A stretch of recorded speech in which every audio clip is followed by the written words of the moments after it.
Welcome into the Why You're Wrong Fantasy Football Podcast. It is episode 4, and I crashed my car. What? Derek Carr. Oh, Derek Carr. Yes. I was like, that's not funny. 1.6 points, Derek Carr. So, I'm your host, the Monotone Master. Currently in first place, John Burke. We've got our co-hosts, the Raging Rumney, John Rumney, and the smarter than his fantasy football team suggests still, Brian Tambo. We also have our guest manager on the podcast today, Juan Ramon, currently in playoffs right now.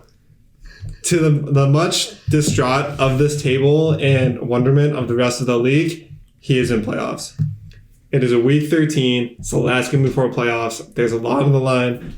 But just remember, you just have to make playoffs, and then it's anyone's game to win after that. So, we got to talk about some bad beats. Derek Carr puts up 215 yards, 1 interception, 3 fumbles for 1.6 fantasy points. And you're like, okay, was he playing Chicago? Was he playing an elite fantasy defense? No, he was playing Atlanta. Statistically, the worst fantasy team against quarterbacks. And then even Josh Jacobs had a bad day. He only had 27 rush yards, 17 receiving yards, and fumbled for only 3.9 points. Guys, what happened during this game?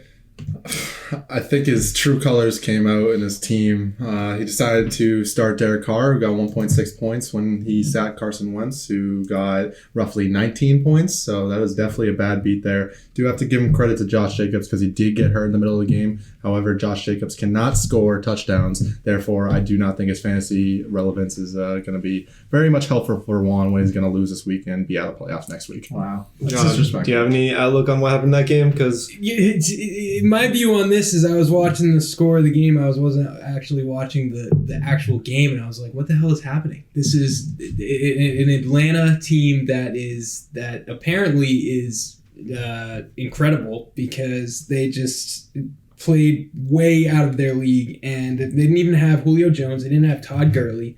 I don't understand how it happened. Derek Carr and the Raiders just literally went like punch for punch with Patrick Mahomes and the Chiefs, and then just get shut down by the Falcons. Like, it looked like the whole time the Raiders just forgot how to play football. This is a classic trap game. Yeah. This is who the Raiders are, though. Like, the Raiders are... This is who they are. They've always been this. You think that they're going to be a little bit different this year. You think that this is Derek Carr finally turning it around. Has a really good season. Almost MVP season where they were 11-4 and then he broke his leg. But this is just who he is, I feel like. And I don't know why I started him. I really shouldn't have. I had texted my kind of go-to guy, which is Burke. I hate to say that at this point. I mean, but me and like almost every other expert was just like, no, I Derek Carr should be a top 10 quarterback this week. I had looked at everywhere. Carson Wentz was Drew Brees. I also have Drew Brees. Drew Brees is he's dead. On bed, right? He's dead. He's like in a grave right now. And so I was looking at it and saying, I think Carson Wentz is going to have kind of a good game, but everyone, including Burke, was saying, no, Derek Carr's the way to go. I was so stupid. And how'd that work out for you? It didn't work out great, but also, like, who would have known? So, you know what? Derek Carr's going back on the waiver wire. He's already dropped. I kind of just deleted him from existence. So, yeah, he'll never be on my good graces ever again for as long as he lives. Another bad. Who had to play against Tyreek Hill this week? Because if you did, that was rough. In my other league, I played against Tyreek Hill, yes. However, how many tears did you shed? Not many, because I still have a bye week and I'm still in first place. So, But for those who didn't have that same luxury, Brian, he's projected 15.4 and ended with 51.4. Yikes. 13 catches, 269 yards, and 3 receiving touchdowns. I think he had 30 in like the first quarter. Yeah, I started laughing once he hit 200 yards in the first quarter. And I was just like, I kind of want to see him go off for 500 yards at this point. Yeah. And another rough one. It seemed like Will Fuller ate a little bit more than just a Thanksgiving dinner this week.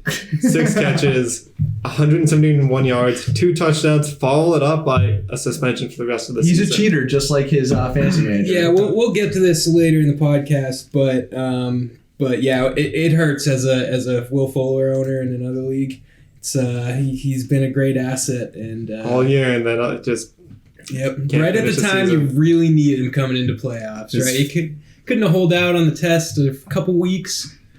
His first fully healthy season, and this man is juicing. And I think that's understandable why he's been going off for so long. But I think the reason why he's definitely not coming back or trying to even appeal the suspension is because he's going to be a free agent next year. And he knows he's probably going to end up getting hurt at some point within those last 6 games. So he's just taking the bullet, and he's like, I'm on to the free agency. I'm going to get paid because I had a great season. And he's just moving on from it. Sucks that he's not on my fantasy team anymore, but it is what it is. He's kind of like a delicate little princess, kind of like you, Brian. Oh, yeah.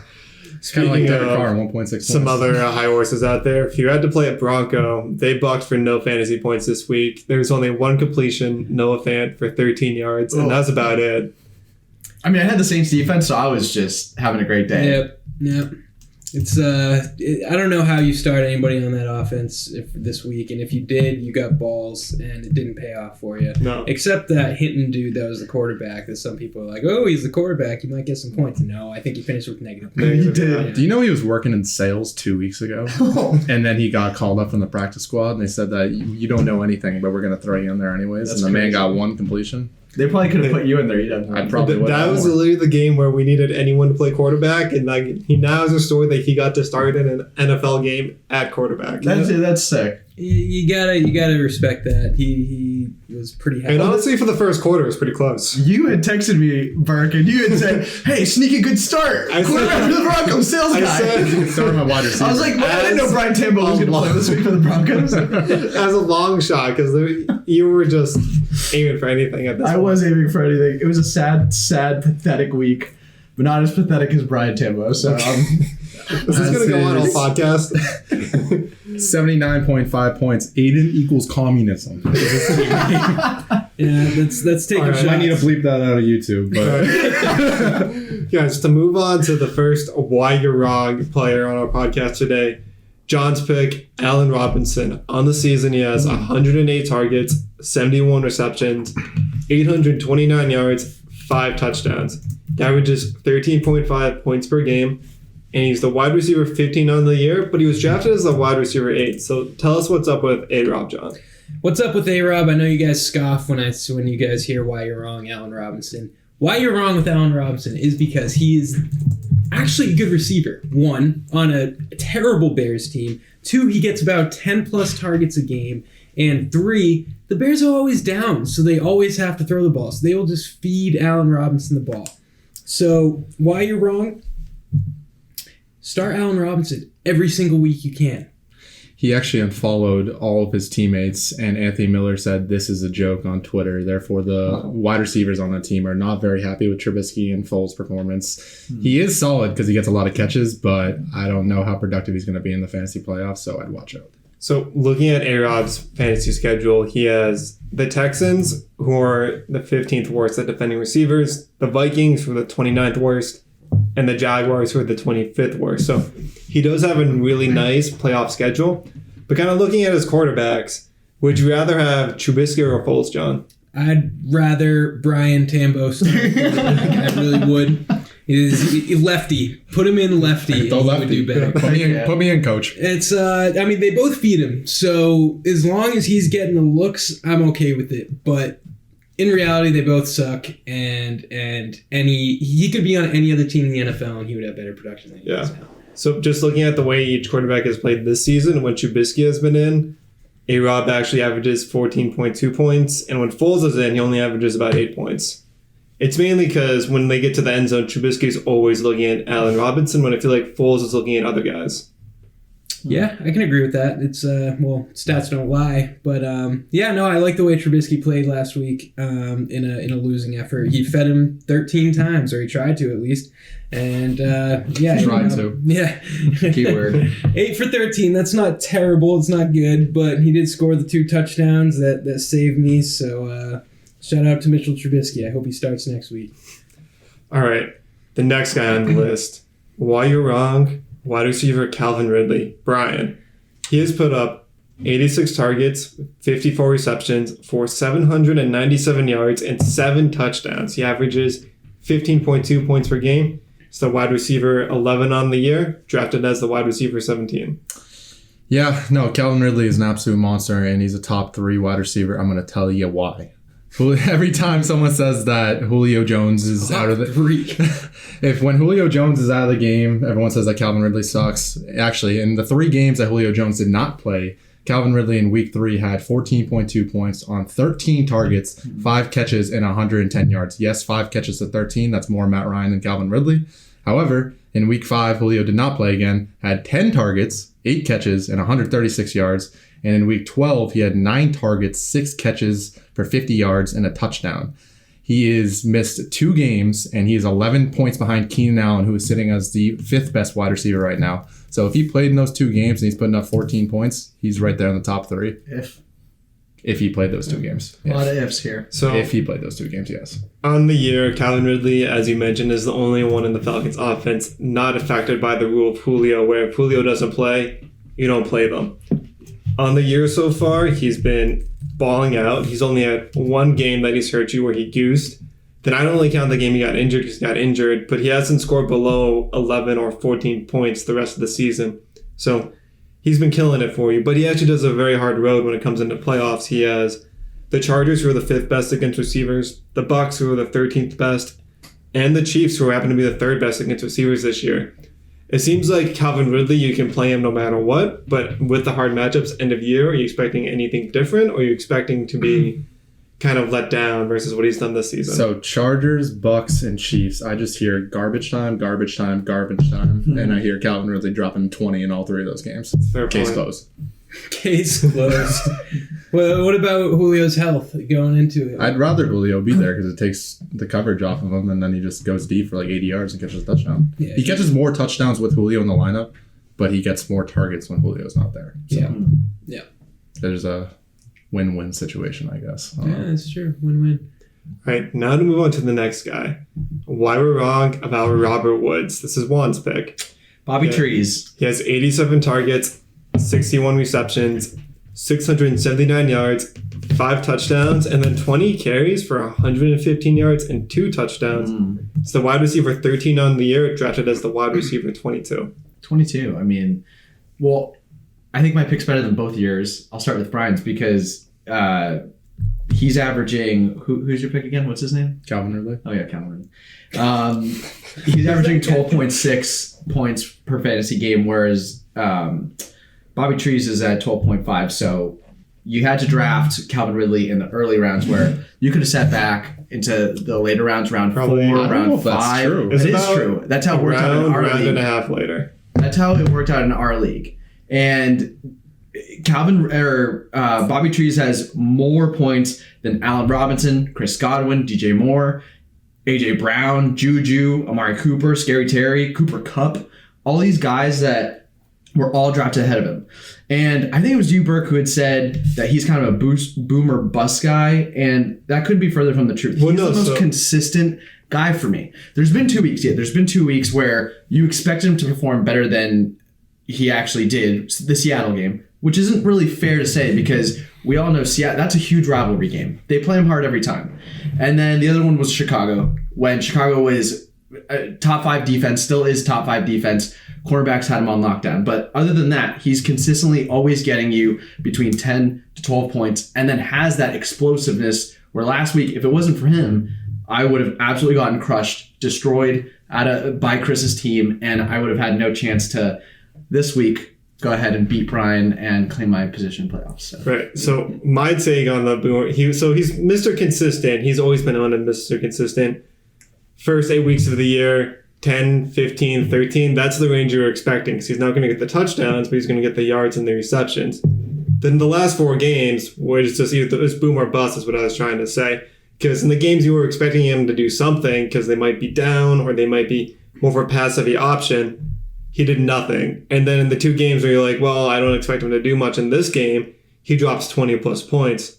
So a lot of managers were probably tilting like I was at some point where if you had Bobby Woods or another option, who are you going to play between those two? Because you weren't sure if Robert Woods was going to get you 15 points or almost no points. But it seems like this past week has come to some more like normal levels. He didn't blow up. He got about 8.5 points. But over the past 2 weeks, he has 33% of the target share in the Rams passing offense.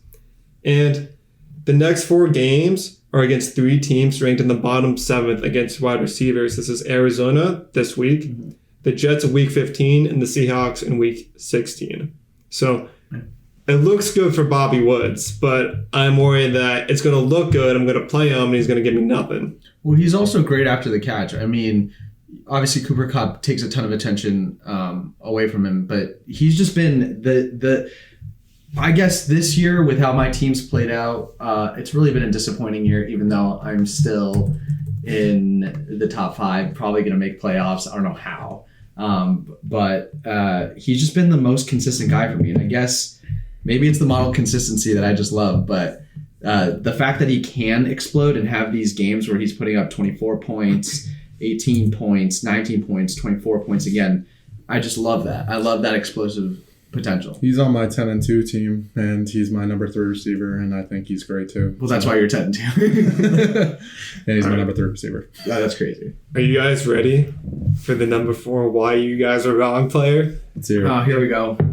My boy, Antonio Gibson. Oh no, here we go. 139 carries, 645 yards, 11 touchdowns, 32 receptions, 233 yards, averages 15.1 points per game. Running back 5 on the year, drafted as the running back 46. The man has been eating, and all I can say is give him the ball more. Get rid of J.D. McKissick. Antonio Gibson can do all the passing work. Get rid of Peyton Barber. You don't need him. Just give Antonio Gibson the ball like every other big running back, and he'd be even better than the running back 5. Since coming off his bye week, he has actually been averaging 20.6 points per game as the running back 1 over the last few weeks. This man can't be stopped. I will say, Burke, you sent me ridiculous trade requests at the beginning of the year that I would just get mad at and throw my phone into the wall. But you did offer me this man for, I think he offered me him for like Kenyon Drake. If you did that right now, I would freaking hit okay in a second. What'd you say in week 2? Yeah, I thought it was ridiculous. I laughed in your face. So, yeah. Antonio Gibson's a beast. He really is. I was listening to like analysts, like, and everyone saying that like Antonio Gibson, like draft this guy, and he was such a disappointment in the beginning of the year. He had like 5, 11, 11. They blew it for 20, and I was like, oh, he's here, and then he went for like 7, and all of a sudden this man comes out for 18, 11, 20, 17, and 35, and you're like, what the hell just happened? And I think it's just because the Redskins are getting better. Alex Smith actually made that offense 20 times better than when it actually was when Haskins was in there. And I think that's why Gibson's actually so good now. Burke, you're always a step behind, but you're always on the money. Like, same thing with Damian Harris. You were like trying to trade Damian Harris for these freaking elite players. And I'm like, it's not happening. And then it happens. You're just, it's like, when you try to do it, it's not quite happening. Because none of you guys are on the same level as me. Oh, you're just so smart. You can see it to the future. Yeah. This was pure luck. How can you ever predict that he would be what he's doing now? Who, Damian Harris or Antonio Gibson? Antonio Gibson. Because he was an athletic freak, and he's the only guy besides Scary Terry. He was undrafted. No, he wasn't. He's drafted as the running back 46 consensusly. No, I'm talking about, I'm pretty sure he was undrafted. No. Because James Robinson. You're thinking of James Robinson. Okay. Yeah, Side note, James Robinson wasn't drafted in fantasy leagues, and is actually the running back 4 on the year currently. Whoa. But you guys ready to... 66 overall pick. You guys ready to play a game? Yep. Yeah. All right. This game is called Antonio Gibson. First round is Antonio Gibson or Josh Jacobs. Oh, so who has more touches per game? Oh, Josh Jacobs does. Josh Jacobs. Yeah, he gets fed the ball. It is Josh Jacobs. Josh Jacobs averages about 21.2. Antonio Gibson only gets about 15.5. Yeah. Who has more yards per game? Gibson. It's Josh Jacobs. Really? Wow. With 87 compared to Gibson's 79.8. It's good, Josh Jacobs. Who has more points per game? Gibson. Yeah, that's got to be Gibson. It is Gibson. But it's close. Josh Jacobs has 14.5 to Gibson's 15.1. Josh Jacobs is the running back 6 on the year, just 1 behind Gibson. Yeah, I mean, I was expecting a top 3 finish from Jacobs. But you can't be, if you draft him at the end of the first round, you can't be upset with the top 6. I'm not. I think I'm more butthurt about this week and his 4 points, but Yeah, you can't have that from what you want to be your RB1. and I hate that it's like 33 and then like 10 and then 20 and then like 5. He's the opposite of Robert Woods. He's like so inconsistent. It all just depends on if the Raiders are playing good or playing like trash. Yeah, Derek Carr shows up or not. Derek Carr puts up 1.6. Josh Jacobs puts up 4 points. Yeah, as much. Derek Carr puts up 19 points. Josh Jacobs scores 15 points because he doesn't score touchdowns. But that's You guys ready for round 2? Okay. Antonio Gibson or Ezekiel Elliott? Who has more touches per game? Zeke. Gibson. It's Zeke. Zeke has 20. Sorry. Who has more yards per game? Gibson. Zeke. It is Zeke. Zeke has 87.5 per game. No, I'm not.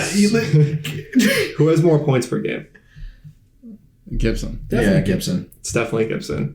Zeke only has 13.6 because ever since Dak got injured, it's been downhill for Zeke because he just can't find the end zone with his offense. May I say also that I watch these podcasts, like I'm a fan of this, and Brian loses so consistently, and this is my favorite segment because he's wrong all the time.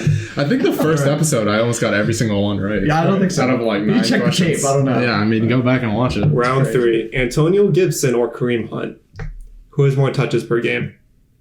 Gibson. Gibson. Gibson. It is Kareem Hunt. Damn, I should have gone to Kareem. Kareem Hunt gets 16.2 touches per game. Wow. Who has more yards per I guess that game? makes sense. Hunt. I'm going to go Hunt too. I'm gonna go Gibson. It is Gibson. I don't know. Let's just get rid of Brian. Yeah, maybe. I too have lost every single round. So. Who has more points per game?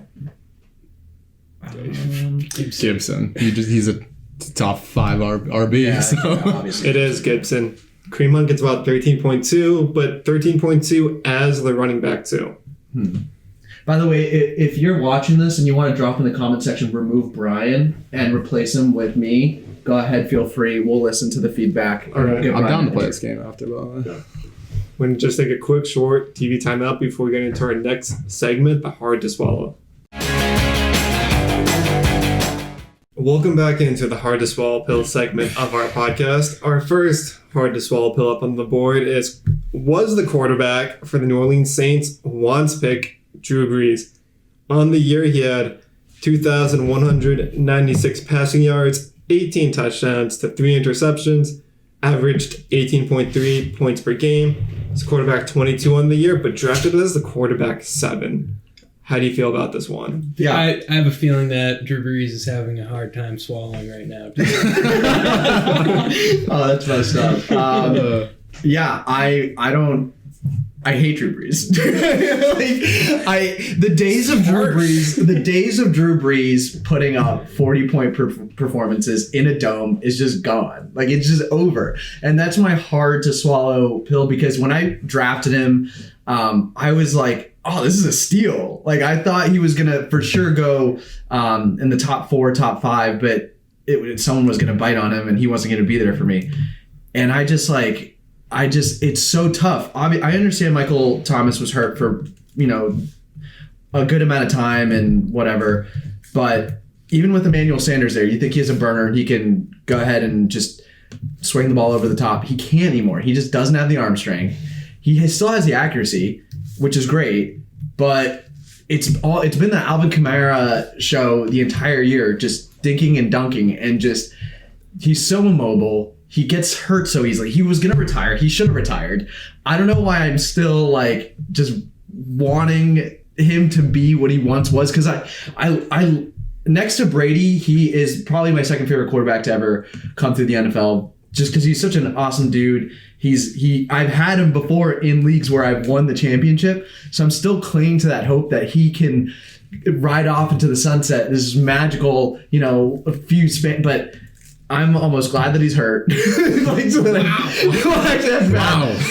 I'm more mean. Aiden here first, folks. Aiden equals communism, wishing heart injuries upon players. No, I'm glad that I didn't have to start him this week, and I could just move him to the side and drop him. But he Because probably would have got more points than Derek Carr this he week. would have, I know. But yeah, the days of Drew Brees are done. He is not a top 10 quarterback, top 12 quarterback anymore. Side note. He did tell me on draft day that he was going to be better than Josh Allen. We could play a game too. Passing yards, rushing yards, touchdowns, exactly. anything. That's a bad beat. It has been fun playing Taysom Hill and Drew Brees is absent. On my team the past few weeks has about 4 rushing touchdowns, it feels like. That's what you want in a quarterback. Yeah, I was going to go and pick up Hill, and then you beat me to it because you beat everybody to everything because I don't... It's funny, your competitor actually walked in my door and told me 2 minutes after I got the update that Jameis Winston is not the starter, and I picked up Hill immediately. My competitor? You mean Brian Tama? No, I mean Aiden. Oh, great. Oh, you mean communism? Aiden's also the worst. I mean, I don't know who I hate more, Brian or Aiden, but right now it's probably Brian. Hey, at least I'm not putting communism in my team name. All right, the next hard to swallow pill, a running back from the Los Angeles Rams. Brian, can you tell us about Darrell Henderson? He has 120 carries for 510 yards, 4 touchdowns, 13 receptions for 129 yards, and 1 touchdown, but only averages 9.1 points per game. It's the running back 25 on the year, drafted as the running back 44. Yeah, when you lose all your running backs and you have to get a waiver wire guy like Henderson, it was pretty solid for like 3-4 weeks. He was like listed as an RB2. He was getting like 10 points a game, whatever, 9.1 points per game. But the Rams are using Malcolm Brown and Cam Akers starting to come alive. And I hate Henderson now because he's just absolutely awful. He gets like 1.2 yards a carry in his last 3 games. It's the worst thing I've ever seen. Jared Goff's awful. The Rams are awful. Robert Woods is okay, but other than that man's not starting on my team again. It's such a bad literally beat. come down to the fact that at the beginning of the year, Sean McVay he said, we're going to use a committee approach to our backfield. Everyone was like, one wants that. yeah, no one has ever done that. You're probably just going to pick whoever emerges first. And he has stuck to the committee approach where you don't know which running back to play because one running back could be on the field for half the stretch and then literally another running back goes in for the red zone work. And it's just like infuriating to watch. Yeah. I mean, Malcolm Brown definitely is not the guy to own. I'm going to tell you that one. It's either Cam Akers or Henderson. Henderson definitely gets the starts, but he runs like right up the gut and he doesn't even find a gap. He just runs straight into a lineman or he finds a way to get tackled or he trips up. Then they put in Cam Akers and this man catches like a 60-yard pass. And next thing you know, they go to Malcolm Brown in the end zone and you're like, what the hell are they even doing in this committee, in this backfield? You have no idea. You have no idea what to do in that backfield. That's why I'm not starting Henderson anymore. And he is very hard to swallow. Yeah. It's so sad watching this revolving door of RB2s for Brian. Maybe it's not the running backs. Maybe you're just an awful fantasy manager. I don't know. Maybe that's a hard pill to swallow. I don't think so. I think I lost over 8 guys this year, and it's been very tough. And I'm still going to make the playoffs after I beat you this week. So many All right, excuses. moving on to the next hard pill to swallow. Once again, my pick, a wide receiver, Antonio Brown. So since he's come into the league, been able to suit up, he has 29 targets, 20 receptions for 168 yards on the Buccaneers, averages 6.7 points per game. Since he's been able to step on the field, he's a wide receiver 51. So he clearly wouldn't have drafted in most leagues, but he was heavily traded for. Upper echelon guys were being handed over for the hopes of Antonio Brown being what we used to think Antonio Brown was. And he's at the point where you could drop him. So how do you guys feel about him? I could have seen this coming from a mile away. Everyone is like, oh, Antonio Brown's on a team. I'm like, okay, cool. There's one of 3 things going to happen. He's either going to get kicked off in 2 weeks, he's going to suck, or he's going to be okay. And it's the second one where he sucks. He's not getting the targets. He's in an offense where there's so many mouths to feed. Could have seen it coming, and I told everyone that from the beginning. So I'll pat myself in the back there. Yeah. So the hard part is last week, he was actually getting the most targets once he came into the Bucs. But last week he got almost none. It felt like a goose, even though he kind of got you technically 1 to 2 points whenever league's style you were in. He is on a bye week this week, so you can't even play him. But his fantasy playoff matchups, the Vikings were the 29th worst against wide receivers.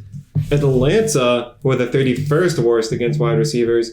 And Don't tell Derek Carr that. and then Detroit. So does anyone here want to have the leap of faith where you play him round 1 of fantasy playoffs hoping for the Antonio Brown game, or are you just benching him? Or would you even cut him hoping your opponent picks him up and plays him against you? Yeah, cut him. Drop him. That's hot craziness. tamale. You got to stash him because if there's an injury on, if either Mike Evans or Chris Godwin gets hurt, he's an automatic start. But it is great that Aiden has AB and he has so much confidence in him that he will start him in the playoffs and probably get beat down by 50 points. So let's all pray. That's fair. Yeah. All right, our last hard to swallow pill. John, your wide receiver, Will Fuller. 75 targets on the year, 53 receptions, 879 yards, 8 touchdowns, was averaging 14.8 points per game. The wide receiver 5 on the year, drafted as the wide receiver 35, but is now suspended the rest of the season. Yeah, it's a hard pill to swallow. And I've got him in one of my leagues. I am now 11-1. Riding high into the playoffs. Now I just lost my wide receiver 1. It hurts. I was watching Will Fuller overperform all year. Not overperform. He is a very talented receiver. Very talented. But he pulls his hammy once every 2 to 3 weeks. It's just Will Fuller. And I was sitting there actually on Thanksgiving Day as he scored 2 touchdowns, 170 yards, and I was like, wow, this man's fast as hell and he still isn't hurt. What's going on? And then I got my question answered a few days later when he got hit with those PEDs. Juicing. This man was on pace for roughly 1,200 yards and 11 touchdowns. That's a great year for him. And I feel bad for all those folks that were riding high with him this entire year and now can't have him in the playoffs. I think the rest of the NFL was probably like, hey, why is he pulling his hammy? Like, let's drug test him right now. It's a good point. Yeah, I think anybody that has ever had Will Fuller in past years, it's literally every other week he pulls his hammy and then it's like, oh, he pulled it in practice. Or So speaking of his removal from the team, how do you guys feel about the outlook for the other fantasy players for the Texans? Deshaun Watson loses his number 1 guy who is already going up against an extremely difficult first 2 weeks of fantasy football matchups. Does Brandon Cooks become the number 1 guy, or with the number 1 coverage, does Brandon Cooks kind of slowly just disappear so he doesn't have the same kind of games he's been having? And does Kiki Kute become a fantasy option for those desperate? it's QT. It's QT. He is a QT. And I think with their difficult matchups, Just a like lot you, of John. desperate people are going to be picking up QT, and they're going to be really disappointed when he gets less than 5 points. See, I disagree. I think a lot of people are going to think he's going to get like 10 plus in his first game, but he has such a tough matchup in these next 3 weeks that like people are going to try to start him, and then he's just going to be the biggest disappointment. Not just me, though. I disagree. I think Brandon Cooks is going to step into the Will Fuller role. No, I think Brandon Cooks. I'm saying Yes, QT. and I think QT will step in. He's not nearly as good as a receiver talent-wise as Brandon Cooks, but Deshaun Watson likes to throw the ball to his 2 receivers. He always has. Will Fuller will have 200-yard games with DeAndre Hopkins out by his side. It's just how the offense works. So you pick up believe QT. Brandon Cooks will get an upgrade because Will Fuller's out. Now, remember that Brandon Cooks is also on Aiden's team. So now do you still believe it will be an upgrade? No, I do. Yeah. I do. I can't be biased in this. I think Aiden's team sucks. It always will. But he gets a much needed boost with this. Definitely. I think the backs get a boost. I think the backs get a boost. I think they too. get a huge boost. I mean, DJ is hopefully coming back this week, and he'll be my RB2, RB3, whatever. Hopefully he's good to go. But in his replacement, Brian picked up his backup, and he hasn't performed well at all. So What do you do on Thanksgiving? yeah, 15 points, 15.3 points or something like that. He had a good game. One 37-yard catch on touchdown. that one floater. But 130 points for my team. How many points you score? okay, 78? Oh, sorry. Let's not get off the train. So no, but I think it'll be a bigger boost to the backs than it will be to the wide receivers. Though if I had to, I'm more on John's side than on Brian's because Brian doesn't really know much about football. So I would say Cooks. Traditionally, when a team loses a chunk of its receiving work, most of it actually ends up going to the running backs. Problem is, I feel like Deshaun Watson traditionally doesn't like targeting his running backs, but we'll see what happens because the targets have to go somewhere now. Yeah. So, working into our first segment for waiver wire suggestions, because this is now the only way you can upgrade your team. Kiki QT, only owned in 2% of leagues. We just covered him.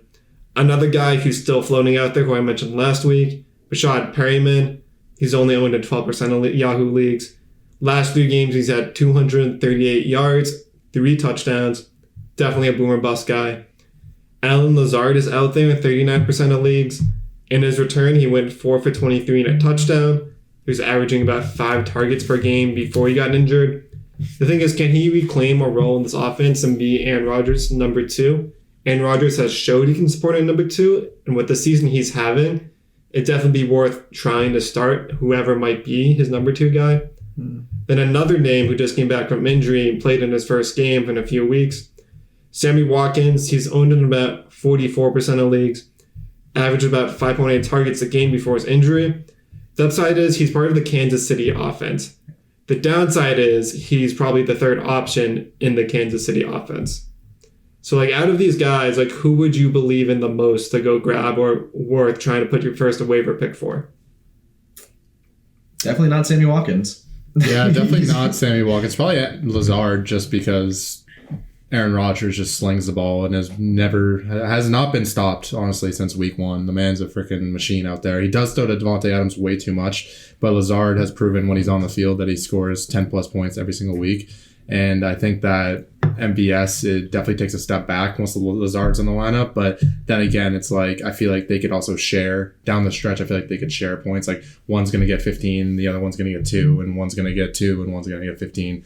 But for as far as I know, Lazard's been pretty consistent when he's been in the lineup. So yeah, Lazard's interesting. I picked him up in our league. He had 6 targets last game, 4 receptions, 23 yards.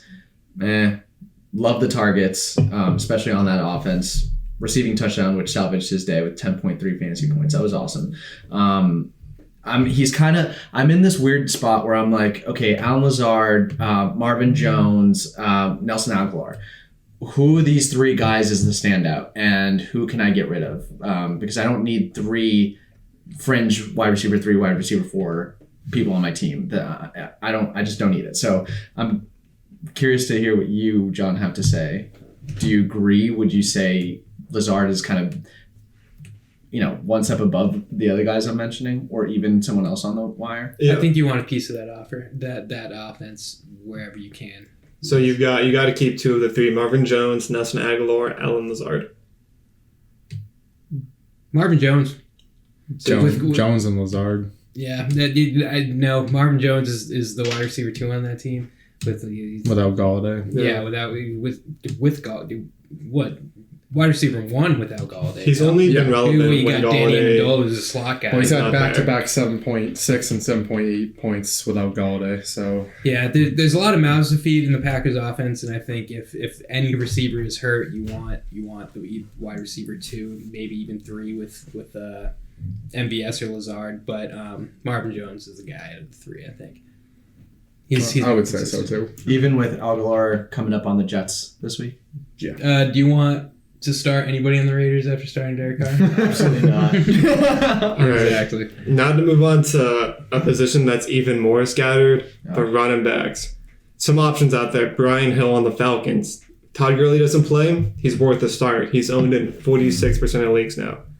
Benny Snell Jr. If Connor misses more time, he might be the lead back. He might split some carries. He's owned in about 35% of leagues. Then Adrian Peterson. Some people might have dropped him after seeing what DeAndre Swift, without DeAndre Swift, AP got some work in one game, and then in another game, he got absolutely nothing. Last week, he just happened to have 15 carries for 55 yards, and just goal line battered in 2 touchdowns.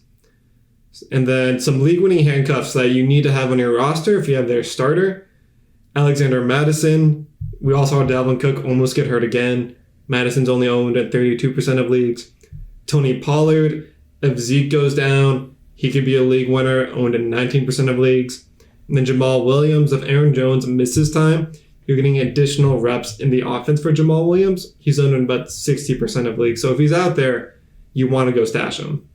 Yeah, Jamal Williams is a good start even with Aaron Jones in the lineup in some cases. I have him in the league. I'm 11-1 in. He's my RB2, and with Mostert on the IR, he's back now. But he did really well. It's he's a good guy. Most people. Jamal Williams, your RB2.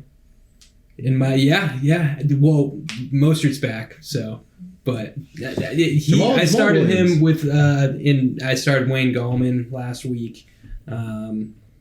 Zach Moss. It was tough, but I feel like when you watch Packers games, I mean, you wouldn't know because you don't watch football on Sundays, but when you watch Packers games, at the end of the second quarter, always, when they're driving downfield, they always put Jamal Williams in for the entire drive, and I don't understand why when Aaron Jones is the running back by committee. As I know, it's just Aaron frustrating Jones to watch. stockholder, it's infuriating. So you're like, why isn't Aaron Jones? Why is Jamal Williams still in the game? It's crazy. It's the same thing they're doing with Devontae Booker and Josh Jacobs. It's so frustrating when we were watching the game together, and they're like, they're trying this new thing out where Josh Jacobs goes for the first 2 series, and then every third series, it's Devontae Booker. It's like, why are you doing that? Yeah. What is the point of that? First of all, it helps nobody, and it's just like it hurts your team. Maybe that's why you lost against The only reason would be that they're saving him for the playoffs, and they're not making the playoffs. So.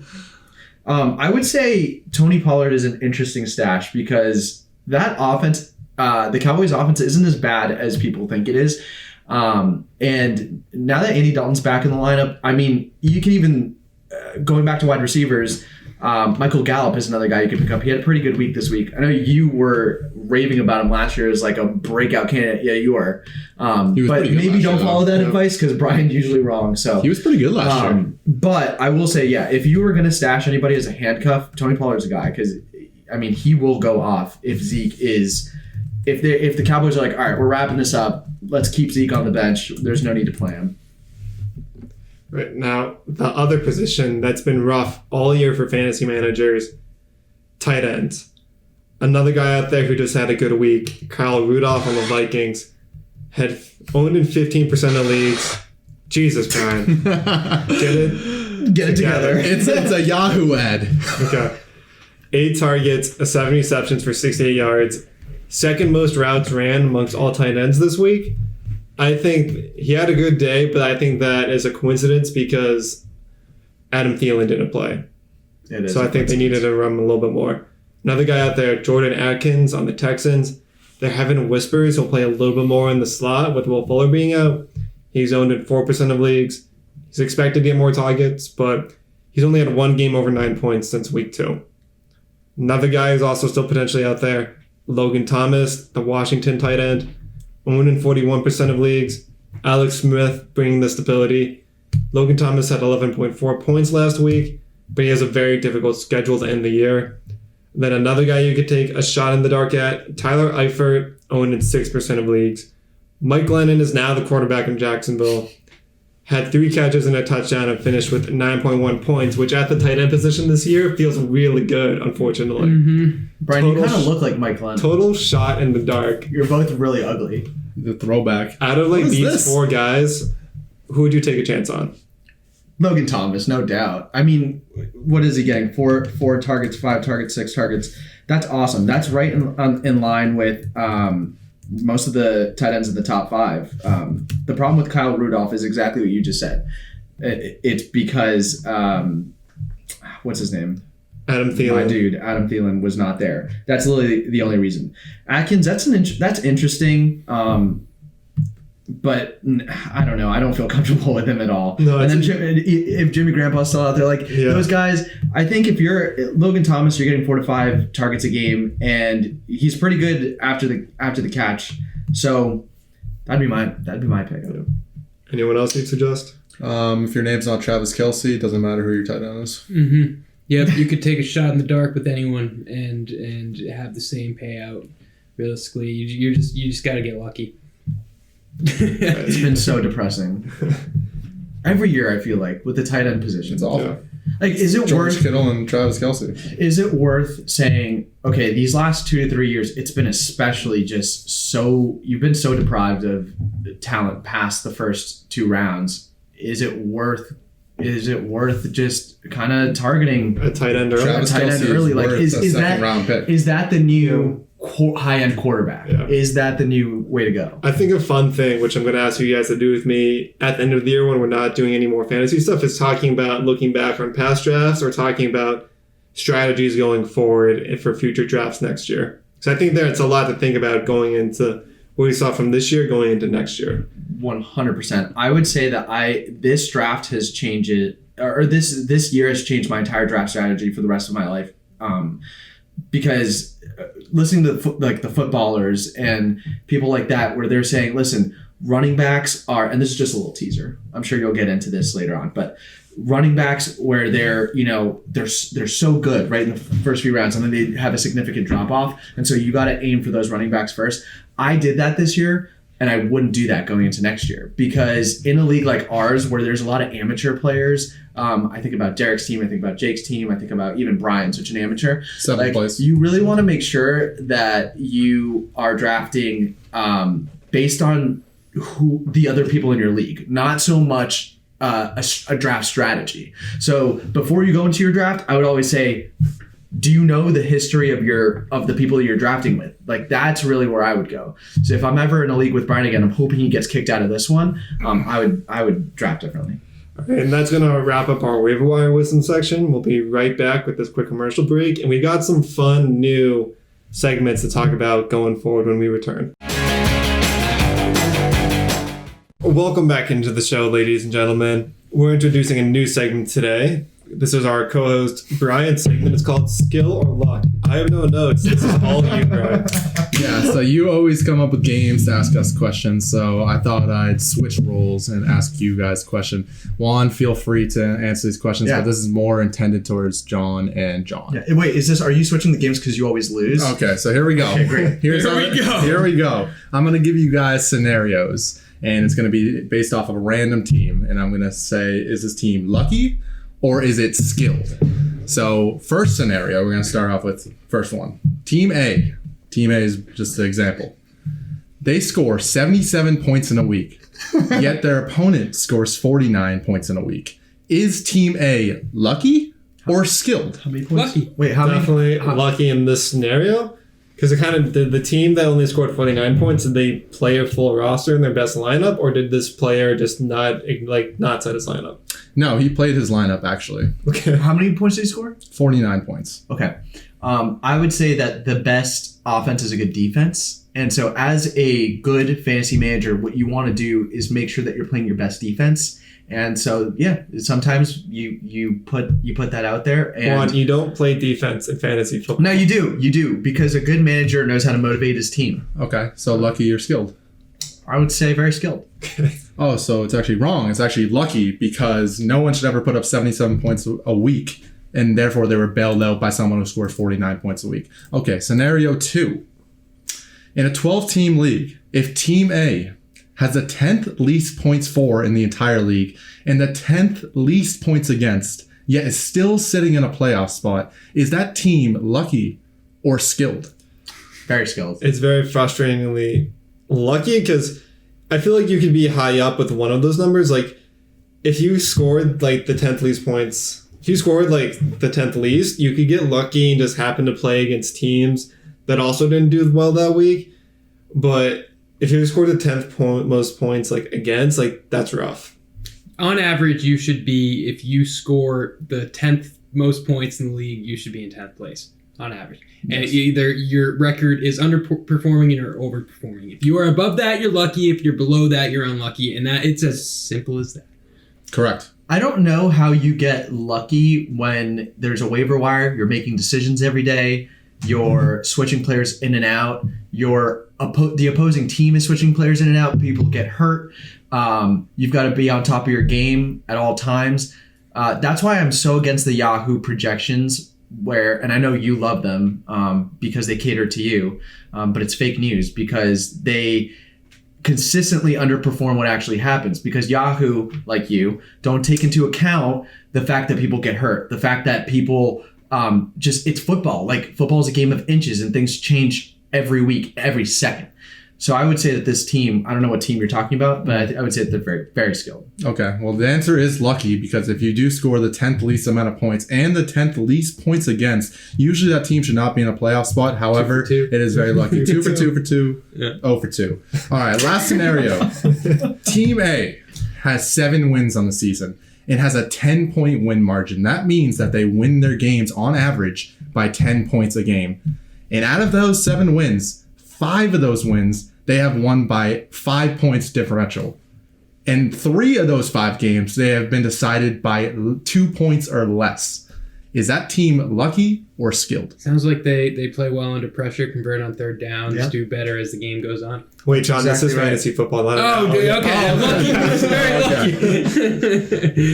I think like what's frustrating about that, there are definitely teams that could have that same point margin, but you're putting up 130. The problem is this team's will probably, what are they averaging?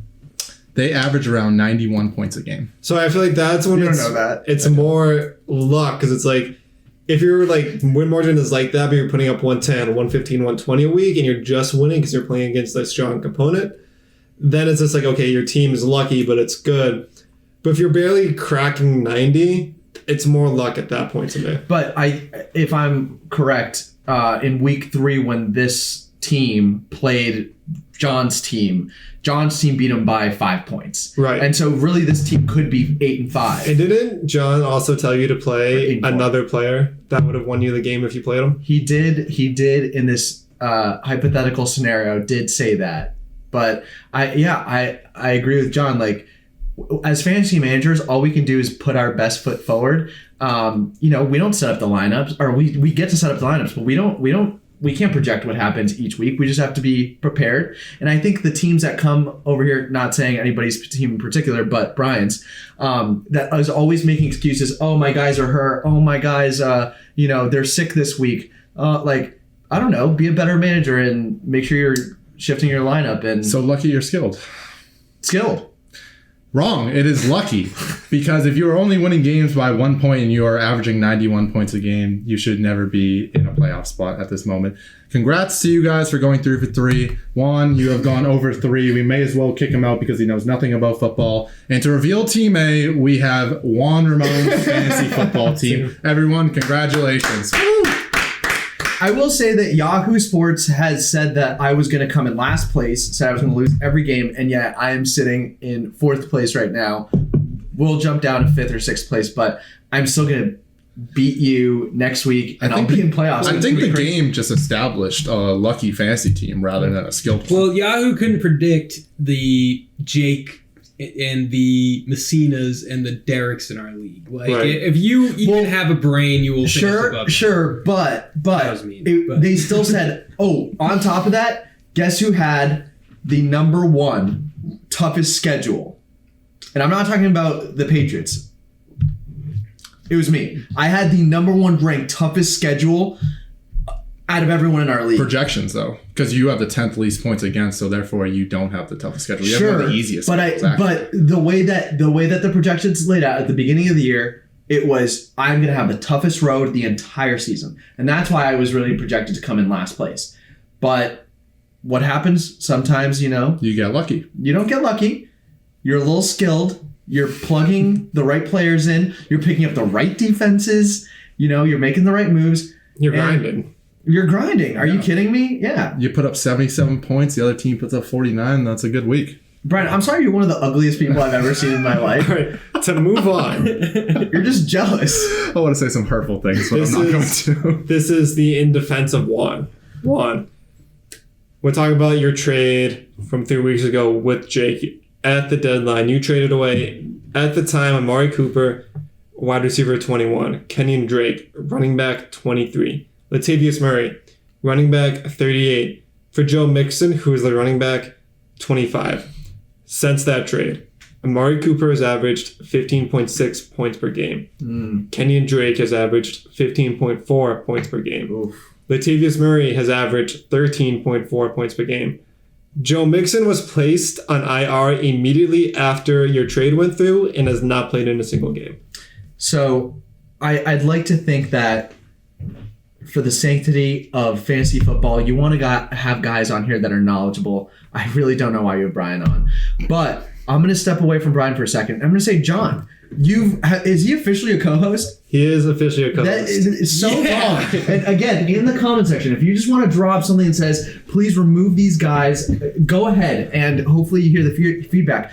I was listening in, working remotely. I was on my lunch break listening to this man right here say that it was the worst trade because I was screwing Jake over, and that Joe Mixon was one of the most elite running backs in the game, and he could put up 50 points a game, and that he said Kenyon Drake was a timeshare back, which is false because Kenyon Drake was getting 22 carries a game to Edmonds 6 carries a game, and he was saying that Amari Cooper was absolute trash now that he was playing with a third string quarterback, and that Latavius Murray was nothing but a handcuff. Latavius Murray last week scored 2 rushing touchdowns and had 22 points. Latavius Murray is now not just a handcuff. Because Drew Brees went down, he is an absolute workhorse back, even with Alvin Kamara. Kenyon Drake is absolutely the starting running back. Not only that, since coming back from injury, he's scored, 3 touchdowns, put up a 100-yard performance. Amari Cooper last week with 23-point performance has been balling out. And he was balling out all last year. So I can't believe that you would have a man like this on here that would disrespect, that would know nothing about football. All right, so and say that it was stop you right there. Wait, one more thing. Okay.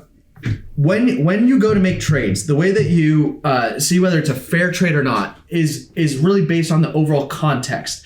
If you don't put in a context, you say Joe Mixon is just super healthy, fine. But that's the point, is I was trading for a player that I was taking a huge gamble on, and it didn't end up playing out. He's not going to play for the rest of the year, most likely. So let me ask, why did you, if all these players that you traded away are killing it and your team is in desperate need for multiple players, why did you trade these 2 guys away? So I was looking at my team that, like Brian said, was really just fringing on 90 to 95 points a week. And I'm like, I need someone who can explode. So I'm going to, at that point, I didn't think I was going to make it into playoffs at all or have a shot. So I was like, I need to sell the farm for a running back who could potentially be really great if he's healthy. But that was, when I was looking at the trade, it was one of the most fair trades possible because I was really giving up great, excellent players that hurt. Usually you know that a trade's bad, or you know a trade's good when you're hurting by giving it up, and the other team's like also hurting by giving it up. When you're both giving up something that you know nothing about, something you know nothing about. I think that was probably the worst trade I've ever seen in my life. I don't even On know, my side. I don't even know why you would ever do that in your life. That's what he's I'm spending saying. way too much time watching Gossip Girl and Pretty Little Liars and actually watching football and actually understanding what football happens, those people. But, it was probably the worst trade I've ever seen in my life, and that's the reason why you're not going to make playoffs. It's going to be really embarrassing to tell the camera next week when you don't make playoffs and you lost to a guy who's lost 8 different guys in a season, and he's going to fight his way back and beat you just to take it over. Brian, you're such a... Moving on to the next segment. No. I want John to defend himself. Oh, I don't have a... Okay. So first of all, I think it's very selfless of you, Juan, to tell the world and all our listeners that you lost a trade just so you can come at me like this. Yep. No, that's very selfless of you. It's for all the fans. To defend myself. Okay. Amari Cooper had just lost Zeke that week. Ben DiNucci, though. Yep, exactly. And then, what was it? Kenyon Drake was playing like trash, and then Latavius Murray Was nothing more than a handcuff. It did nothing more than the handcuff. I said this in the other podcast for all you guys listening. Now, Mixon the news was he'd be back next week, or he'd be back the week after next week. The news was not that he'd be placed on IR when he was supposed to be back that week after being out for 3 weeks. That is just, how can you predict that? So for you, I think I would make that trade all over again. It's a good trade. But it didn't work out for his team, and now his team's directed for 87 points, starting like Chase Edmonds, 6 points. Sometimes you lose, sometimes you crazy. win. Yeah. What can you do? I think I had the worst, the second worst, and then the best trade of the year with Gatsby. Basically up there. So he scored 50 points in the last 3 weeks. Yeah. Well, Gatsby doesn't start players, and therefore he should not be a commissioner. Yeah. No, he shouldn't. This is absurd. I'll give you credit. Gatsby is actually worse than you are at fantasy football. So. All right, to move on to the next segment, flexing the hardest from week 11. So one actually came in as number 6, was this play. Marvin Jones projected at 8.2, turned out with 7.8. Thal played Chris Godwin, projected 12.5, had 13.7.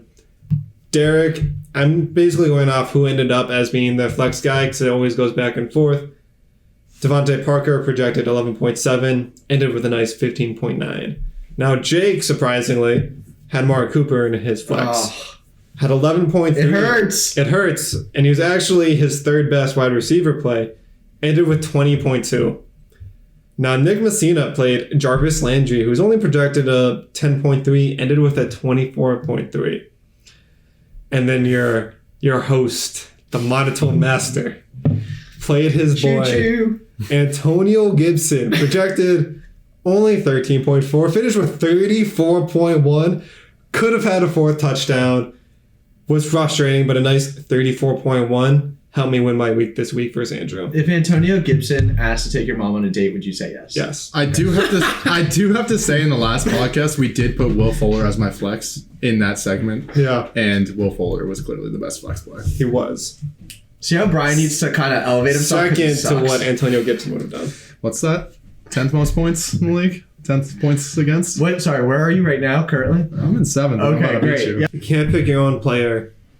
Who do you guys feel might do well this week? Definitely not Marvin Jones. Definitely not Hollywood Brown. Who is that? Brian? Okay. That guy sounds lame. Who is that? Juan Soto? Antonio Gibson. Like, he's just going to keep steamrolling over everyone. Yeah. But I didn't get to Against mention Pittsburgh. Antonio Gibson has to go against Pittsburgh this week and then the 49ers next week. So thankfully, I already have clinched the bye, so I don't have to worry about depending on Antonio Gibson. But this is rough the next 2 weeks if you have to rely on Gibson as your RB2. I'm Jake's taking starting Emmanuel Kareem Hunt. Sanders. Yeah, no, you got to go with Kareem Hunt. I'm definitely taking Kareem Hunt. You I guys are think both going Kareem Hunt? Kareem Hunt's an absolute monster. I mean, Nick Chubb definitely puts into his workload, but against Tennessee, where they're probably going to be down against Tennessee in Tennessee when Derrick Henry runs for 3 touchdowns, They're going to do a lot they're of not going to work. run the ball with Nick Chubb. They're going to put in Kareem Hunt. Is going to be a passing down back. I mean, if anyone knows the game flow of offenses, maybe Juan doesn't because he doesn't watch football, but that's usually how offenses work when they go with passing down backs when they're down games, but that's just me. Yeah, I think T. Higgins is a horrible start, but that's all. I think Absolutely terrible. Emmanuel Sanders, not the best start either. That's who I'm kind of having projected because Jake hasn't set his lineup. But I think you guys both went Kareem Hunt. I might just go to just have another option. Mike Williams could probably get a touchdown versus New England this week.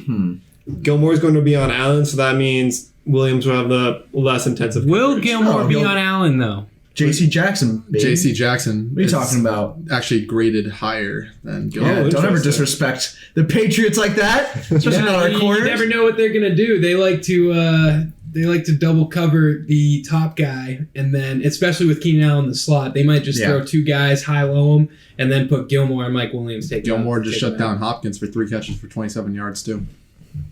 Yeah, Lock and key. Watch out. I would say Damian Harris is my pick. I mean, Cam's been not great at throwing the ball. He hasn't really been running it. Yeah, I like Damian Harris a ton. Thank you. I wanted to speak on that actually, since he's my player. Damian Harris is going to do well for the remainder of the season because who is Sony Michel again? Has anyone heard of him? Actually, I don't even know who he Brian. is. Yeah, Brian drafted him last year. I think like in the first 2 rounds because he sucks. So. First 2 rounds, I took Sony Michel. Yeah. Wait, did you draft him again this year, Brian? Hell. Oh, you didn't you? I did. Yeah, you did. You drafted him in the 6th round, then you dropped him, and you started Peyton Barber. No, I didn't. Check the transcript. How much you want to bet? I will check the transcript. I will. Put So if he's that- wrong, he actually has to apologize in front of the camera and say he's the worst fantasy football player ever if I did draft Sony Michel. Okay. Yeah, he said okay. Wait. What'd you want? You have to apologize in front of the camera and say that you're Drafted the in worst the fantasy 12th football. round by Shiloh's deathbed, which is hated. Speak to the camera. All right. I think that He is the worst. Brian is probably the worst fantasy football manager, and he's gonna get absolutely destroyed this week. I hate this man with my life, and if I could kill him, I wouldn't. But I have thought about it a lot. This is for the world to see. So now you're on some sort of watch list or something. I need witness protection. Since we've had two people on this podcast rant every single time after we finish a discussion, we're going to have to take one extra timeout so we can make sure we can wrap up everything else in our last segment. Welcome back in. We're going to break down the current standings of how our league is right now. I'm sitting in first place. I've guaranteed that clinch with this win. I'm definitely guaranteed a bye and the number 1 seed. I'm sitting at 10-2. Then we have Chris's Hayden Tyreek, who just put up a scary 190 points this last week. Jeez. Sitting at 8-4. Aiden's the Morgue, sitting at 8-4. Currently has a different team name this week. I'm not acknowledging it. We have John Rumney's Gatsy's Pit Stains at 7-5. Shiloh Jr. Juan, you're now in 5th place at 7-5. Then just barely edging out Brian's team this week, we have Alex's team, who is John's brothers Andrew at 6-6. Then just on the outside of playoffs, we have Brian's, the Injured Reserves, at 6-6, just about 4 points below Andrew. Then at 8th place, we have Thal with multiple L's, also at 6-6. How many L's? 6 L's to be 6 exact. L's extra. Oh. And then I called it early because I was like, okay, Gatsy is clearly eliminated by how poorly he's played the last few weeks. He's 5-7 and needs a miracle. The only way this miracle happens, I'll get to later. But the ones that have been officially eliminated from playoffs is Messina's Show Me the Money at 3-9. Derek's Thal Take My Johnson at 3-9. Good run. And Jake's Burners at 2-10. The 3 amigos. Wow. They should hang out. Yeah. Have a little party. So, Little Zoom call. playoffs. I've clinched the bye week unless I'm somehow outscored by a ridiculous amount, but with my win, I don't have to worry about it. Chris and Aiden have clinched. If Aiden wins and Chris loses this week, Aiden can steal the number 2 seed and the bye week. And John, have you clinched?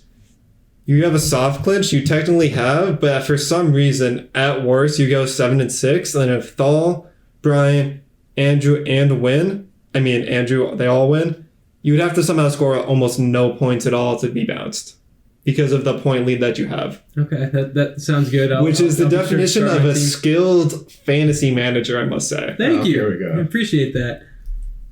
Let's see. Now, if you win, you stay in.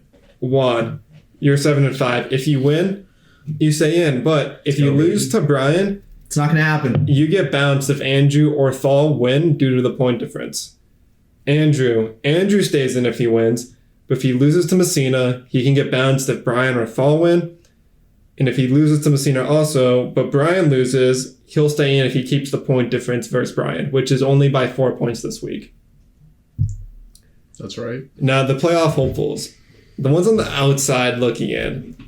Brian at 6-6. Get him out. On the outside, just by 4 points. So if he wins versus Juan, he basically takes Juan's place in playoffs. But with a loss, he would also need Andrew to lose and keep the point difference versus Andrew. Thal's in a situation where he needs to beat Chris, and he also needs Andrew to lose. So a little bit more of a long shot for Thal. Now the miracle. Gatsy at 5-7. He would have to win, and he would need Brunch. Brian, Thal, and Andrew to lose, and then also have to outscore Brian and Andrew by 40 points this week. So basically out of the playoffs, but just by format, he's technically still in. Noted, he doesn't deserve it because he can't start his team. He's Yeah. probably got about 5 goose eggs in the last 2 weeks. The bad thing is Andrew is playing Messina, which is a pretty easy matchup, but a even better scenario is that I get to play Juan, which is even easier matchup than that. So Don't count out Messina. I almost lost to him. Messina does have a Messina's good- got a So good speaking- team. he does. of- Deion Swift, his running backs too. Our mighty matchups. The big game of the week. Juan, he's probably projected around 95 right now. Last time I looked at, Brian, he projected around 99. And I think this game comes down to, does David Johnson return to full health? That's And then what is the health of Josh Jacobs? And does Adam Thielen return from COVID for Juan's team? For Brian, does Kenny Golladay finally return? And does Hollywood finally come through like he did previously a few hours ago? Yes, because I believe that Hollywood Brown in all of his green matchups has had double-digit points, as I mentioned before in the podcast, and he just caught a 70-yard touchdown that saved his day. And he has a nice, easy matchup against Dallas on Tuesday, which will be the last player in our matchup. So I could be down by 3 points, And all we're going to see is Hollywood Brown catching the ball, going into the end zone to kick one out of the playoffs, and it's going to be a beautiful sight. Well, I think pressure bursts pipes, and there's no one who is more, just falls under pressure or just absolutely breaks than Brian.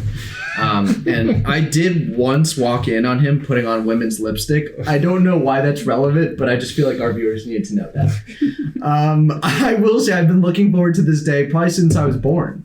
It's so funny that Brian is my number one enemy and rival, as most of you know. We were joking about the fact that it would literally come down to this game whether one of us would be in the playoffs, and it worked out just like that.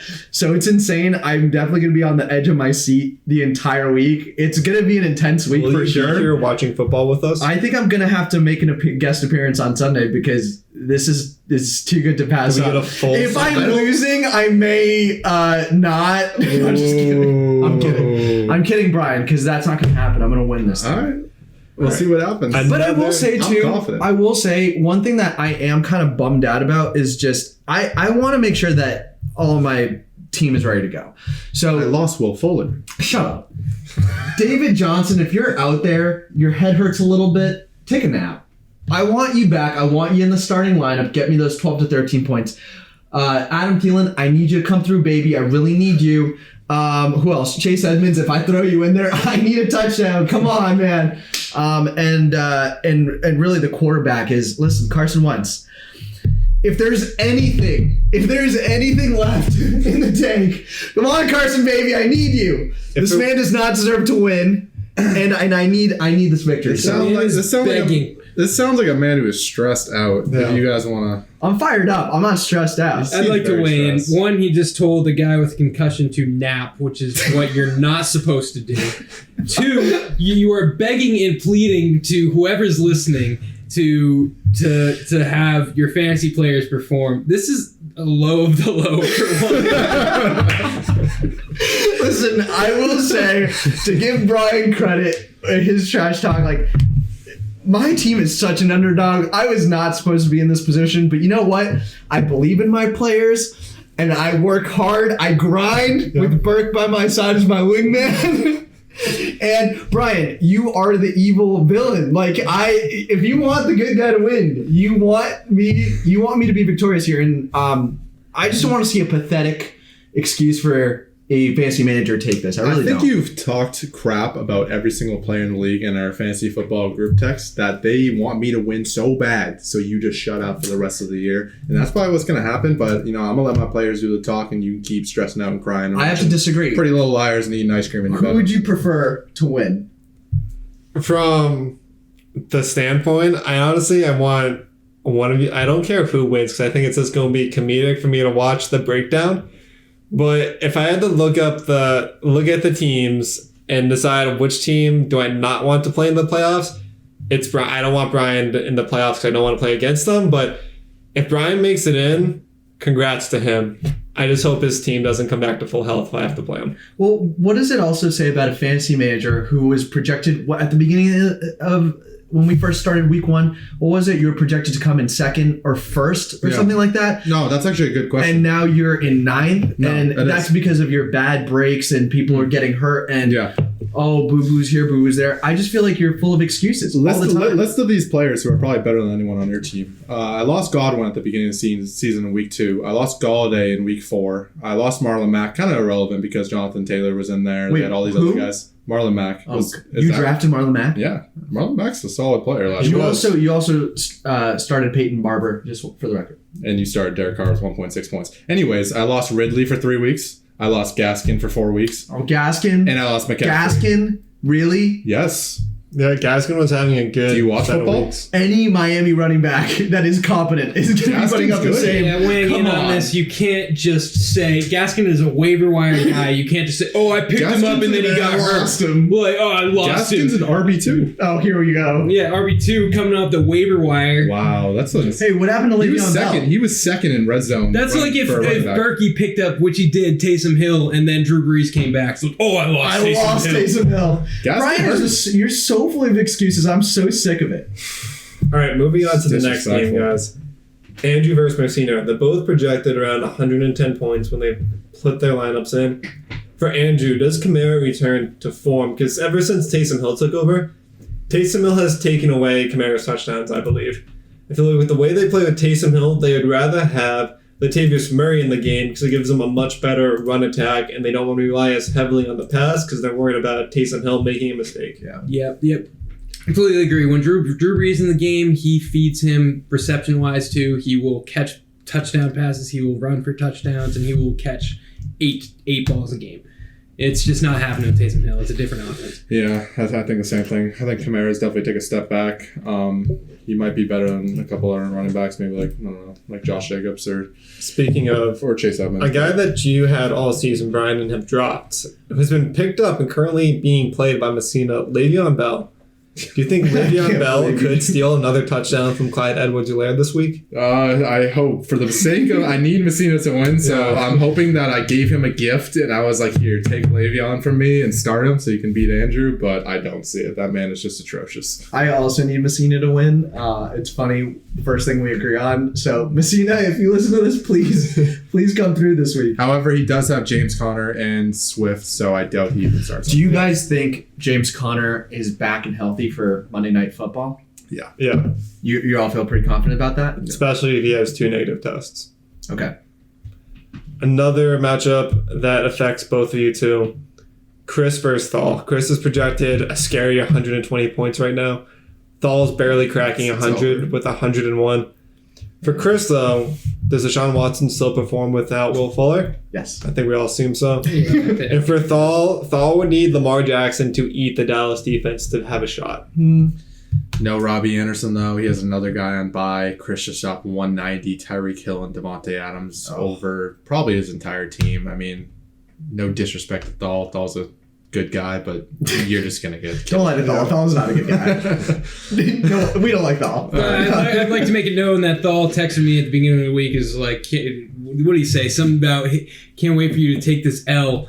And I just beat him. So that felt good. I am yet to text him and rub it in his face. Yeah. So, I think that if Thal and Brian were both out of the league, I think the world would be a much happier place. So for the best segment of the Mighty Matchups, if Jake wins. If Jake wins this week, Aiden falls to 4th place. Well, how would that impact the playoff picture? Say, if I won, I would play Aiden if he drops the 4th. Which is what you're hoping for. And if you win, you would be in 5th. So you'd be playing Aiden too. Yeah. So the winner of your game would play Aiden if Jake somehow wins. Which I think in winner of the game plays John.